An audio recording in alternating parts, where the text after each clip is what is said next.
नमस्कार दोस्तों।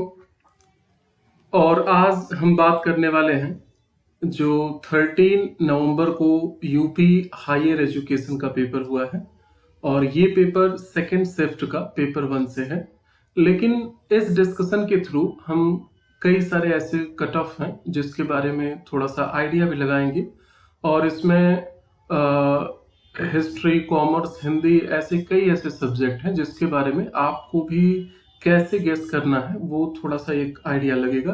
और जो थोड़ी सी अनसिक्योरिटी है कि आपका रिजल्ट आएगा कि नहीं आएगा, इसको इसमें जो है थोड़ी सी क्लियरिटी आपको और हो जाएगी। इन शॉर्ट हम पहले पेपर को देखेंगे कि पेपर का लेवल क्या है और इसमें क्या नए चीज है या कितने क्वेश्चन ऐसे हैं जो ज्यादा टफ हैं या कम टफ हैं, इस तरह से। जैसे कि आप देख सकते हैं कि ये क्वेश्चन नंबर 1 है जिसमें क्वेश्चन इनपुट हुआ है कि विच of the following is the main mission of NASA new spacecraft NEA scout.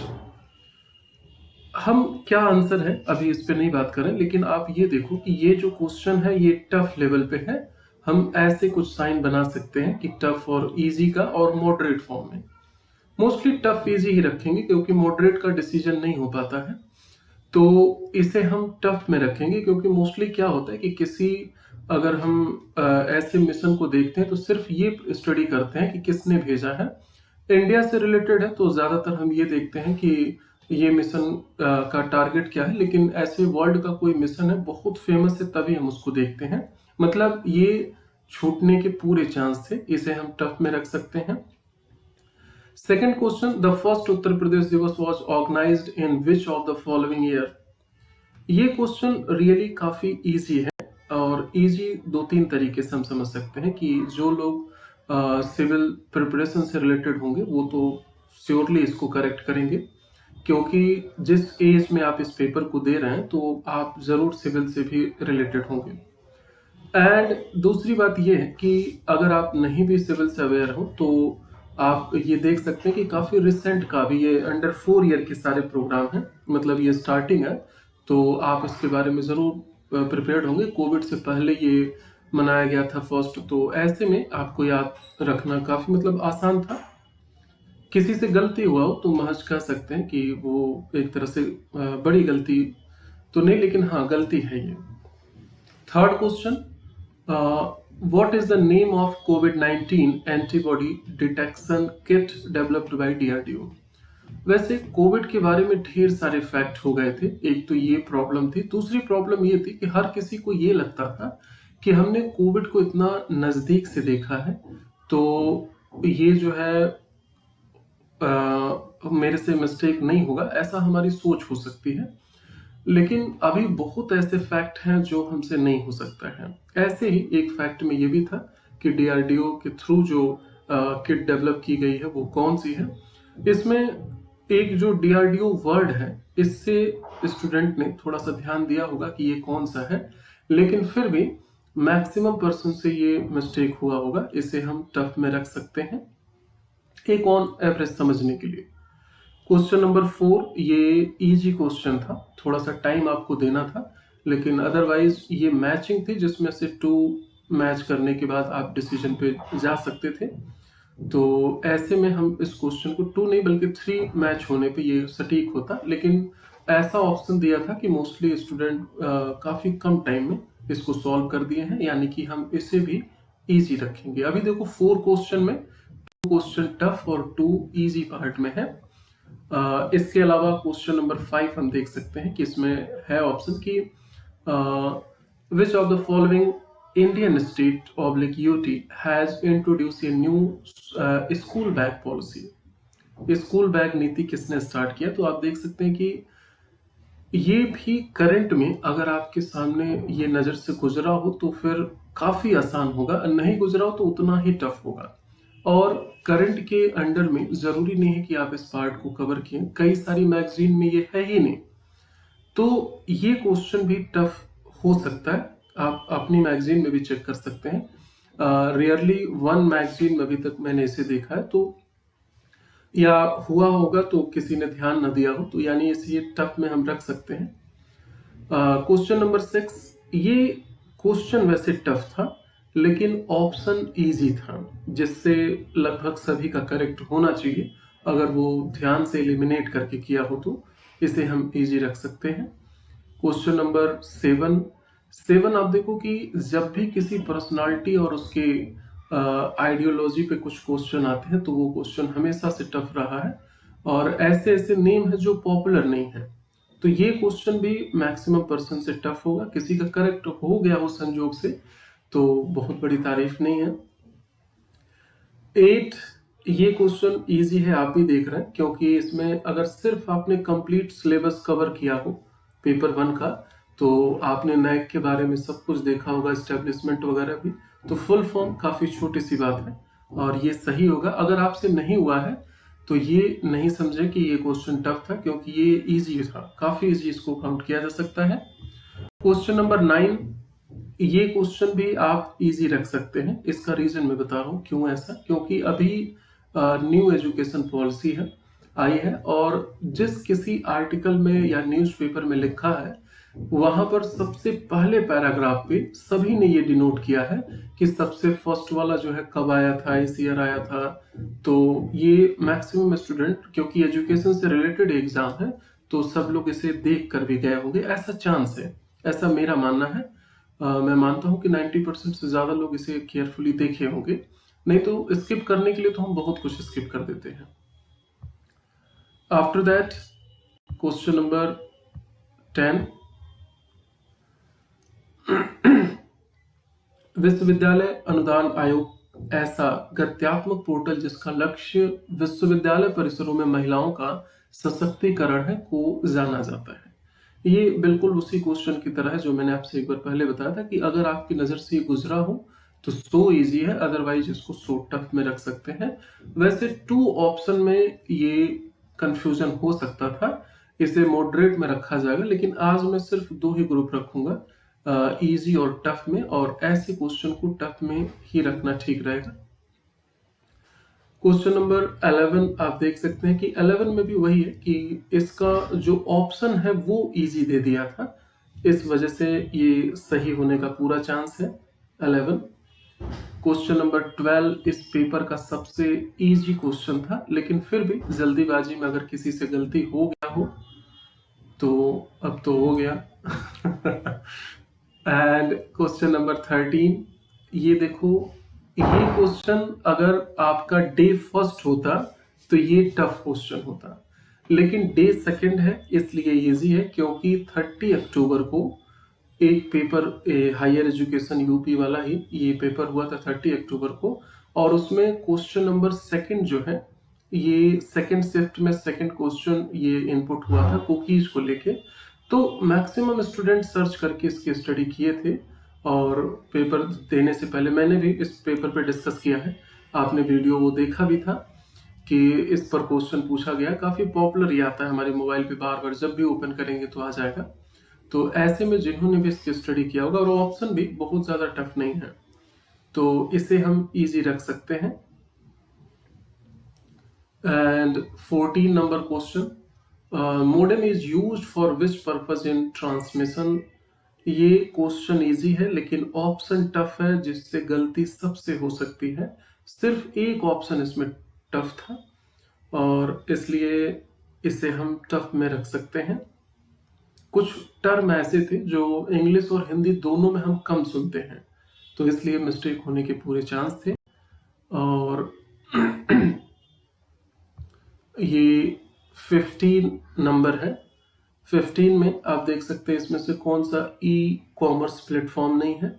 ये आज के टाइम में मैक्सिमम स्टूडेंट इसका यूज कर रहे हैं, और अगर आप किसी मेट्रो सिटीज में हैं तो डेफिनेटली आप इसका यूज करते होंगे।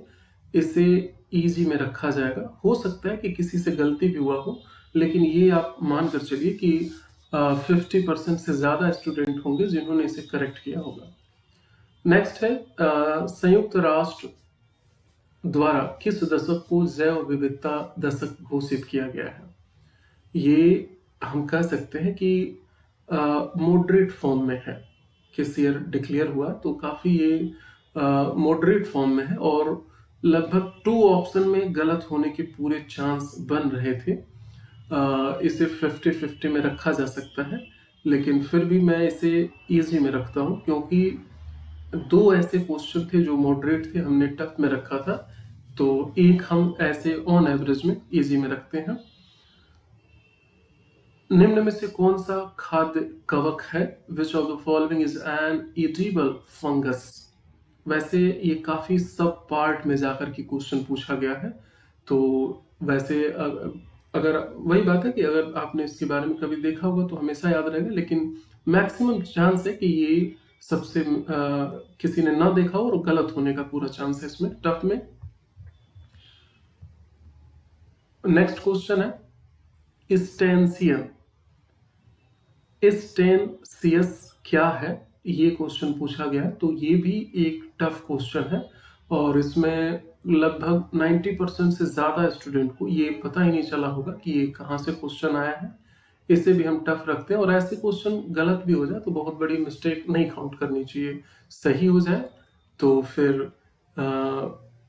अच्छा लक है आपका।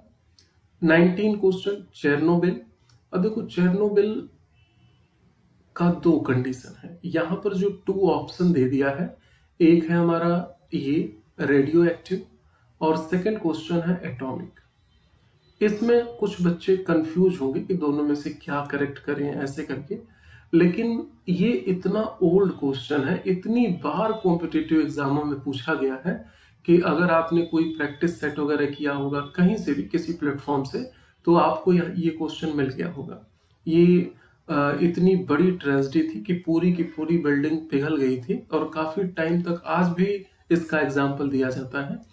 तो ये क्वेश्चन चांस है कि जितने भी सीरियस कैंडिडेट हैं वो इसको सही करेंगे, गलत हो तो महज एक संयोग है आपसे। Biodiversity of which of the following region is richer, काफी इतना पॉपुलर है, लगभग सभी इसको करेंगे सही। आप या तो नॉलेज से या तो सोच समझ के आप इसको सही करेंगे। कई बार ये क्वेश्चन रिपीट हुआ है डिफरेंट एग्जाम में। एंड 21 ये एक टफ क्वेश्चन है, इसे हिस्ट्री वाले बच्चों से भी ये मिस्टेक होने के पूरे चांस है। किसने कहा कांग्रेस से भी पवित्र एक और वस्तु है, वह है भारत की स्वतंत्रता। नेक्स्ट, किसने तात्कालिक स्वराज्य पार्टी को भारत की सबसे सुसंगठित पार्टी कहा? ये क्वेश्चन भी टफ है, ये हिस्ट्री वाले बच्चों से भी गलत होने के पूरे चांस है। और 30 के कंपेयर में ये पेपर कितना इजी या टफ है अभी हम लास्ट में एक बार देखेंगे, लेकिन ये मॉडरेट फॉर्म में कम है ये पेपर, ये इजी और टफ के फॉर्म में ज्यादा डिवीजन है। क्वेश्चन नंबर 23, निम्न में से कौन सा कायांतरित सेल का एक रूप नहीं है? ये वैसे तो ज्यादा लोगों से गलती हुआ होगा, लेकिन ये इजी क्वेश्चन है क्योंकि अगर आपने सिलेबस कवर किया होगा तो ये क्वेश्चन रॉक के अंडर में एक बेसिक क्वेश्चन आता है और इसकी लिस्ट है, लगभग 10 लिस्ट है जो इस तरह से कन्वर्ट के फॉर्म में है। तो मॉडरेट में ये क्वेश्चन आ सकता है, लेकिन चांस है कि मैक्सिमम स्टूडेंट इसको सही किया होंगे। इस डे पे ज्योग्राफी वालों का पेपर नहीं था, लेकिन बाकी सब्जेक्ट वाले बच्चों से ज्योग्राफी की पूरी अच्छे से टेस्ट ली गई है। And question number 24, when does the salinity in ocean water decrease? महासागरीय जल में लवणता कब घटती है? ये आप नॉलेज से भी सही करेंगे और इसके थ्रू भी एक तरह से अपने समझ के थ्रू भी, ये इजी क्वेश्चन है। And question number 25, Aravalli range is associated with which orogeny? Aravalli श्रृंखला किस पर्वत निर्माण काल से संबंधित है? ये लगभग कम से कम यूपी में ये 5+ चांस क्वेश्चन पूछा गया कई बार, सिविल वाले में भी या फिर अदर जो भी क्वेश्चन वहां पे प्री क्रैम्बियन इतनी बार ये क्वेश्चन इनपुट हुआ है, तो इसे आप इजी में रख सकते हैं। कुछ लोगों को नहीं पता होगा तो ये बस संयोग है कि आपको नहीं पता है, लेकिन है ये इजी वाला part. Question number 26, state under the article 12 of the constitution of India include, Bharat के संविधान के अनुच्छेद 12 के अंतर्गत राज्य में शामिल है कौन कौन से? तो जब भी हम फंडामेंटल राइट स्टडी करते हैं तो 12 से लेकर के 35 तक हम डिस्कस करते हैं, जिसमें 12 में ये राज्य को डिफाइन किया गया और एक तरह से फंडामेंटल राइट कब जो है हटाया जा सकता है ईटीसी, इन सब के बारे में। तो वहीं पर ये पॉइंट है। और रियल में ये पॉलिटी का क्वेश्चन स्ट्रेट फॉरवर्ड हो करके भी एक टफ क्वेश्चन है, जिसमें सी डी इनमें ले करके काफ़ी कंफ्यूजन रहा होगा आपको। इसे हम टफ में रख सकते हैं। मोस्टली पॉलिटी के क्वेश्चन को टफ रखने का मन नहीं होता, लेकिन सॉरी, ये देखो फिर भी इजी बन गया सॉरी, ये टफ क्वेश्चन है। एंड क्वेश्चन नंबर 27, आर्टिकल 48 ए, काफ़ी बेसिक क्वेश्चन है और ये आपने कई बार देखा होगा। ये इजी क्वेश्चन है, काफ़ी इजी क्वेश्चन है।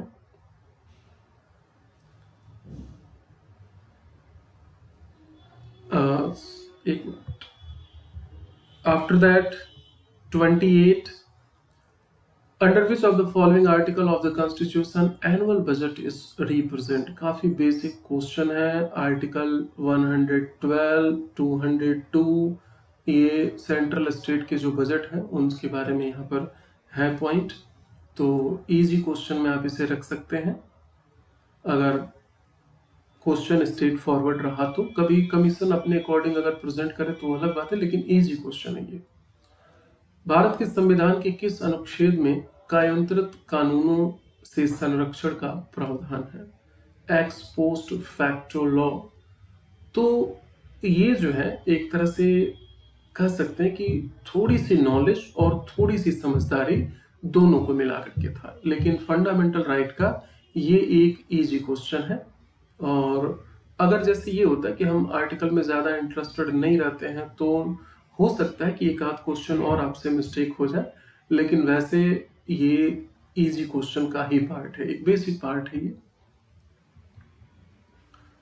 एंड लास्ट क्वेश्चन 30, 1944 में अग्रणी व्यापारी और उद्योगपतियों JRT टाटा, GD बिरला अन्य ने भारत के आर्थिक विकास हेतु एक योजना प्रस्तावित की। उस योजना का क्या नाम है?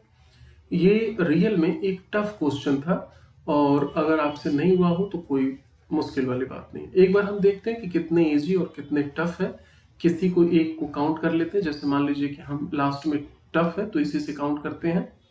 1 2 3 4 5 6 7 8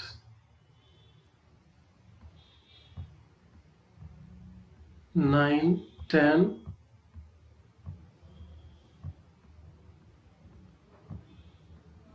11 12।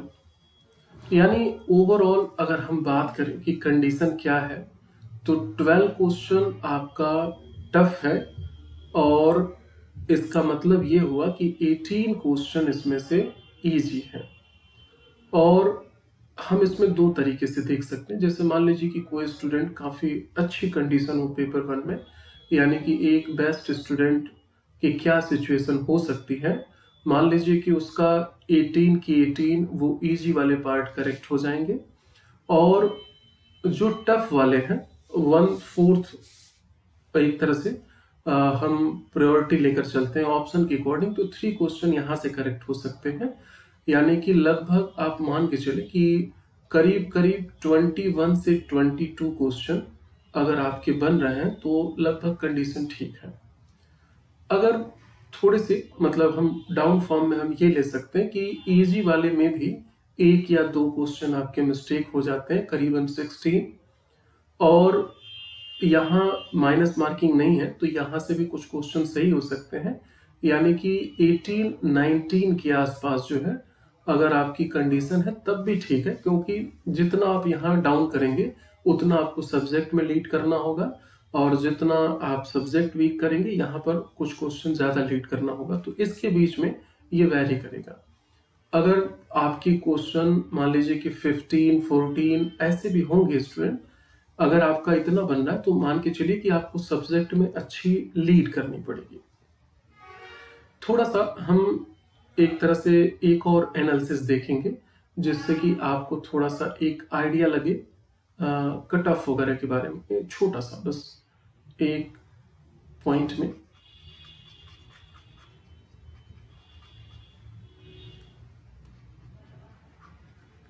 Wait please.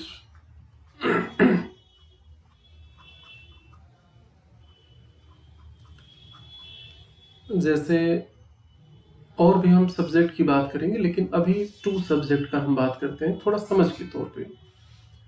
जैसे कॉमर्स में आप जानते हैं कि कॉमर्स और हिस्ट्री, आप और भी सब्जेक्ट से हो तो थोड़ा सा आपको आइडिया लगेगा। आप जानते हैं कि कॉमर्स सब्जेक्ट में 1 सीट पे अप्रॉक्स 72 स्टूडेंट थे। आप जानते हैं कि 79 जो है सीटें थी, और इसके अकॉर्डिंग जिन्होंने फॉर्म फिल किया था वो 57,000 के आसपास था। सॉरी 5700 जो है, इतने बच्चों ने फॉर्म फिल किया था, समथिंग करके है। अब ये डेटा इसके अकॉर्डिंग था, ये कॉमर्स सब्जेक्ट का मैं बता रहा हूँ। अभी आप हिस्ट्री का भी ऐसे देखिएगा या और सब्जेक्ट का आप ऐसे कंपेयर करिएगा। इसमें से 35% स्टूडेंट पेपर नहीं दिए। ये ओवरऑल सेकंड शिफ्टिंग का था। हो सकता है कि किसी सब्जेक्ट में थोड़े ज्यादा बच्चे आ गए हों, किसी में थोड़ा सा कम होंगे। ऑन एवरेज 35% absent रहे, यानी कि लगभग हम कह सकते हैं कि 4000 स्टूडेंट पेपर दिए, और अब जो है सीट वही है लेकिन स्टूडेंट कम हो गए। हम इसको 80 मान लेते हैं बस समझने के लिए, थोड़ा सा डिवीजन कम हो जाएगा क्योंकि 39 समथिंग ये हुआ था। तो अगर हम 4000 को 80 से डिवाइड करें तो आप ये देखो कि करीब करीब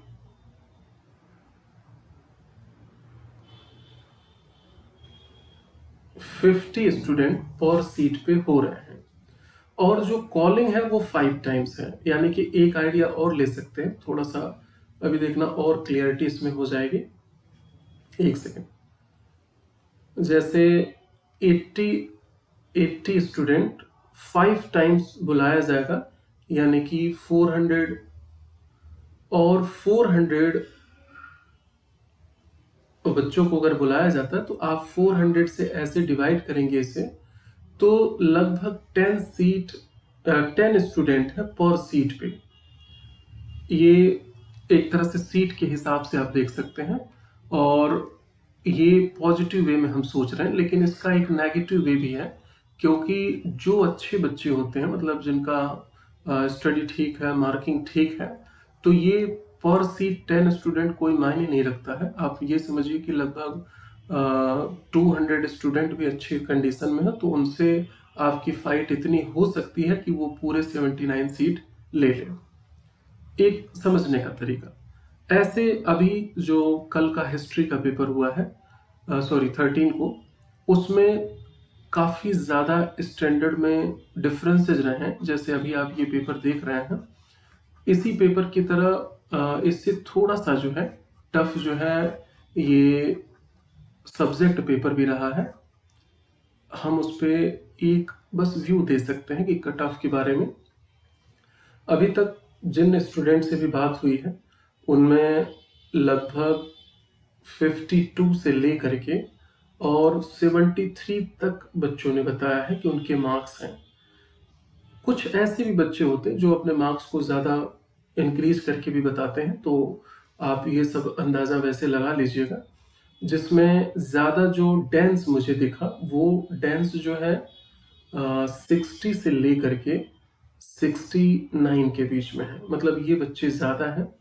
यानी अगर आप मेरे से कहें कि लगभग कितना कट ऑफ जाना चाहिए, हो सकता है कि रिजल्ट के टाइम में मैं गलत हो जाऊं, लेकिन ज़्यादा चांस मुझे लग रहा है कि 66 के आसपास जो है ये हिस्ट्री वाले पोर्शन में बन सकता है, ऐसा चांस है। अगर मान लीजिए कि किसी का बाय लक या बाय वर्क, बाय जो भी कहें, कोई अगर 70 पहुंच गया है तो आप बिल्कुल सिक्योर रहें कि आपका इंटरव्यू कॉल होगा। लेकिन ये कट ऑफ लग रही है। थोड़ा सा हो सकता है कि 64 आ जाए, 65 आ जाए, 63 आ जाए, तो ये वैरी हो सकता है, लेकिन ज़्यादा जो पॉसिबिलिटी आ रही है वो इसके आसपास आ रही है। इस पर एक और हम एनालिसिस करेंगे, लेकिन आज टाइम की थोड़ी सी प्रॉब्लम है, तो आज की क्लास हम यहीं पे फिनिश करेंगे और एक नए डिस्कशन में फिर हम लोग बात करेंगे। So thank you so much आप सभी का।